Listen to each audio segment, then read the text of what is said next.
Есть история, у нас нет времени углубляться в нее. Это история между имамом Аш-Шафии и Ахмад ибн Ханбалем, еще одним великим имамом. Ахмад ибн Ханбаль тоже был своего рода удивительным человеком.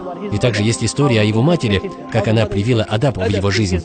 Но мы говорим о случае с имамом Шафии, который был учителем имама Ахмада ибн Ханбаля.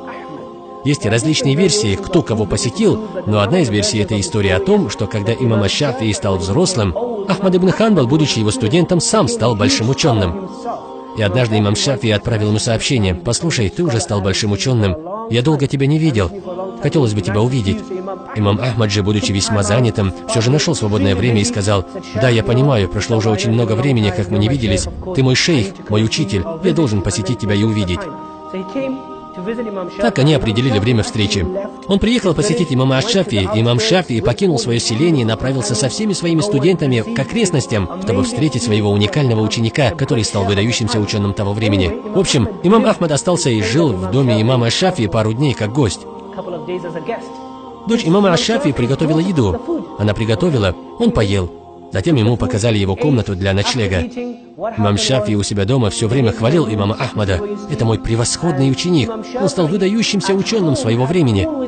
Я очень горжусь своим учеником». Он и дочери сказал обо всем этом.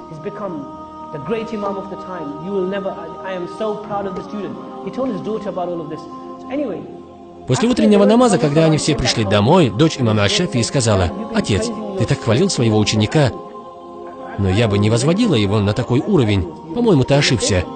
Он спросил: «Почему?» Она же ответила: «У меня 3 обстоятельства. Первое, он много ест. Я не видела никого, кто ест так много. Великие люди не едят так много. Второе, я приготовила ему место спать, положила рядом сосуд с водой, чтобы он встал ночью на тахаджуд намаз. Затем, когда вы ушли на утреннюю молитву в мечеть, я увидела, что вода не тронута, он даже не совершил тахаджуд намаз. И третье, так он даже не сделал малое омовение для утренней молитвы. Как же ты утверждаешь, что он великий имам?» После утренней молитвы имам Аш-Шафии говорит имам Ахмаду: «Что с тобой? Я в тебе не сомневаюсь, но что-то моя дочь жалуется на тебя». Имам Ахмад ответил: «Дело вот в чем.